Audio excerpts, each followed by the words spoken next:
think that I'm done. That my career will soon be over. You don't know me. All my life I had to fight. No one believed in me. So I had to believe in myself.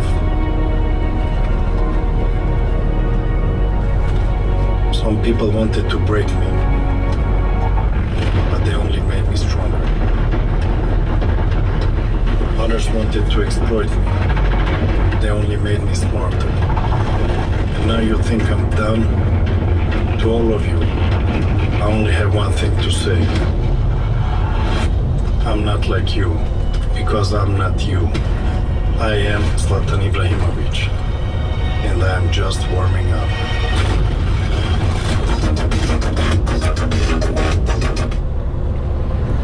Naco Productions presentan. Hey, hey. Hey people, what's going on? What's happening? It's been a while since I made one of my videos. We're over here in Alabama.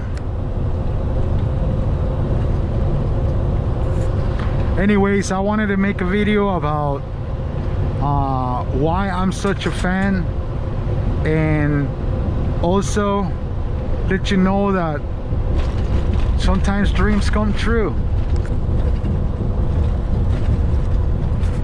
At least for me.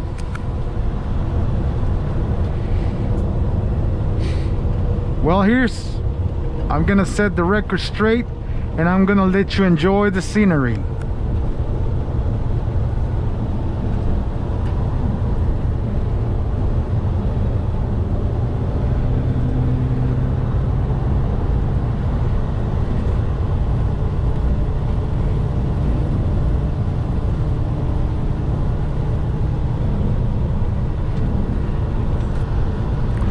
I think about, I want to say 2016, 17, I started playing FIFA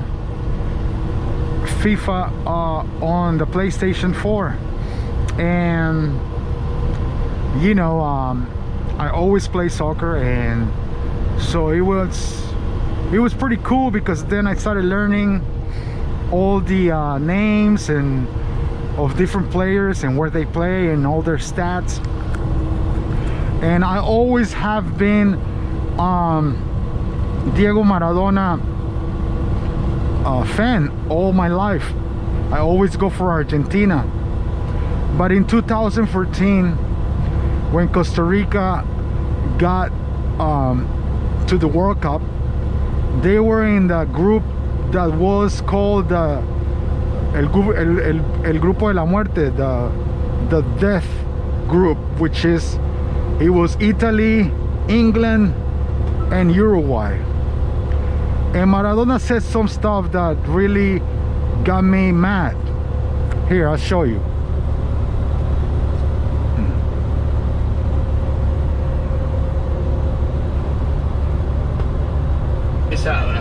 Que te un grupo así directamente hace ¡fum! ¿Qué le parece? Este contacto con este encuentro latinoamericano que es Telesur. Aquí Costa Rica para el balance final de Radamel, de la expectativa de un partido que a él lo tiene más tranquilo que el suyo, que el de Colombia, ¿no? Yo digo que hoy Costa Rica, yo siendo costarricense, me tengo que cuidar. Porque el grupo que me tocó, después de pegarme la cabeza contra los palos, We understand that Maradona as a player was an amazing player, but as a person he's a complete idiot, stupid drug addict. So he doesn't really think the things that he says. And so anyways, the point that I'm trying to make is that I was mad at him, so I started looking for a player that had the same stats as him, so that I could have him in my game. So I started looking for Neymar, but Neymar was too weak. Ronaldo was too expensive. I couldn't afford to buy Ronaldo. Leo Messi was expensive, and I had him, but he was weak and short. So then I started looking, and I don't know how Ibrahimovic came to place, and I was like, who the hell is this? And so I started like doing some research on him, watching videos about him, and then I became a fan. I became a fan because he has a quote that I took it to the heart. You know, like all my life, my family, and I've been the black sheep of the family. I've been a drug addict for a long time, and so like I pretty much isolated myself from my family, and I've always been on my own, and nobody really believes me because every time I try to do something, I either don't come true or drugs take over and I end up not doing what I said I was gonna do. So people don't believe me anymore, and especially my family. And I got to a point where I was very depressed, where I was doing drugs. I became a junkie. I was doing drugs every day, and I was reading the Bible, but it was not helping because I was just depressed and I didn't feel like reading crap or nothing. And so the only thing that would give me a little bit of joy would be playing my video games, so that I could not think about drugs for a little bit. And then I ended up getting Ibrahimovic in my FIFA team, and I started winning, and I started liking the way he has perfect accuracy and he can hit the ball from anywhere, and that's how he is in real life. And so I just said to myself, you know what, nobody believes in me. I have to start believing in myself, and I have to start backing it up with action. So I started like I started trying to clean up, working out, trying to stay away from drugs, and I just became a fan of this guy. I don't know why. It was just one of those things that, well, you know, you have to understand, when you're a drug addict, there's no happiness. You like, nothing excites you because drugs take away your happiness, take away your excitement, take away your motivation. You become depressed, and the only thing that gives you fuel to wake up is to see how you can go get money and get high. And so I became excited. I always been excited about soccer. It's the only thing that excites me now. And so I'm gonna try to make this fast, that way I don't take too long talking about it. Well, I became a fan of Zlatan, and I started following him. At the time, he was playing in Paris Saint-Germain. Then he decided to go to Manchester United, and everybody was talking crap about him, saying that he was too old, that he was not gonna make it in the Premier League. And he showed everybody, he proved everybody wrong, because he had 2 great seasons, but then he got injured. And say, in this whole time when he got injured, everybody said, that's it, that's the end of him. He's 35 years old, he's not coming back from this. It would be a miracle if he starts walking. He probably won't be able to walk again. And anyways, everybody started just talking negative. I always knew he was gonna be able to recover. And so, you know, I always had Jesus Christ as my example in life. And when I started, like, you know, just playing video games, Ibrahimovic would give me motivation to try hard and try to believe in myself.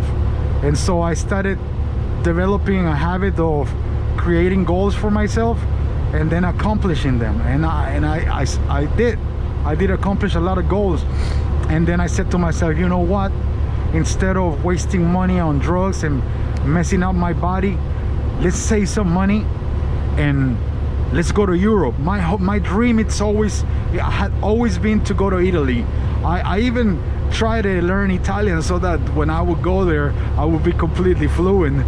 And so I started thinking, you know what, if I save some money, I can go backpacking to Europe, and I can go to England and buy a ticket at Old Trafford, the Theater of Dreams, and go see Zlatan Ibrahimovic play.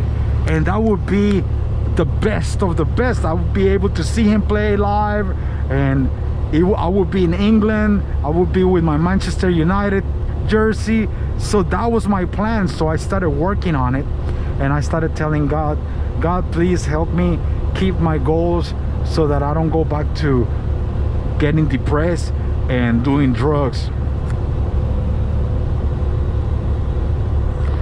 So I did, you know, I kept working, I kept saving my money, but then something happened, you know. Ibrahimovic got injured, and then he came back after 8 months, but Mourinho, or I don't know if it was him or Mourinho, didn't let him play that much. So he played one game and he scored a goal. They still lost, but he proved that he was completely recovered, because he scored a goal with the knee, with the leg that he got injured, and with his right leg. And so anyways, to my surprise, he got released from Manchester United, and everybody was saying that he was gonna go to Italy, but he ended up signing up with the MLS, with the LA Galaxy. And I couldn't believe it. I was like, what? He's coming to America? And I was so happy, I couldn't believe it. And then, to make it to my surprise, when he signed up with LA Galaxy, he had to come to Houston to play against Dynamo. And I couldn't believe it. I almost fainted. I was like, imagine, I'm saving money so that I could go to Europe, go to England, and go watch him over there. And you can call it good luck, but I said God made it easier for me, so that he came to Houston, Texas, and instead of spending thousands of dollars going over there, I only had to spend $80, and I went to see him for the first time. And I went crazy. I got me the LA Galaxy jersey with then I got me the biggest flag of Sweden that I could find, and I used it as a cape. And then I went to see him, and I saw him, and I couldn't believe it. I felt like a schoolgirl, you know. I was like so happy to be there, and I'd never been that excited, you know. It was a dream of mine coming true. And then when I saw him, he was very close. I said, Ibra, Ibra. And then he turned around. And then when he turned around, I turned around and I showed him my flag. And then he looked at me and he just nodded and left. And just by him nodding, it was like, oh my God, he acknowledged that I'm alive. He knows that I exist. He's probably gonna tell his wife and kids that he saw a fat guy with a Sweden flag in Houston. And I was so freaking happy, man. That was the happiest day of my life. So then after that, you know, it was halftime, and I went to get something to drink. And when I was there, this white guy came up to me. He's like, excuse me, can I talk to you? And I'm like, sure. And he pulled out a freaking microphone, and another guy came out with the camera. I don't know where he came out of. And they started interviewing me and asking me questions about Ibrahimovic. And of course they came to the right place, because I know everything about Ibra. And so I always been a #1 fan. That was the happiest day of my life, and I'm never gonna forget it. It helped me get out of that depression that I was in, and that's why I'm such a fanatic, because like it gives me good memories, you know. And so now I'm doing good. I'm drug free, and I still support my LA Galaxy team, and wherever he goes I will follow. And I know you shouldn't have idols before you. You know, Jesus Christ comes first, and I understand that. But when it comes to soccer, I am a fanatic of Zlatan Ibrahimovic, and that's why I will always admire him as a player. And so I'm just setting the record straight, and today they're gonna play, and hopefully we can win. So that's what I wanted to share with you guys. Dreams come true. You just have to keep dreaming and keep working on it, and God's gonna do his part once you do yours. So I will share many more miracles that happen in my life this was just a fanatic dream that came true. So I hope you guys have a wonderful day. Y ya tú sabes, cógelo con take it easy. Hey, hey. Now, one break. It was one match, one goal for each team. Lots of forward for the match. What do you think? I'm a fan regardless of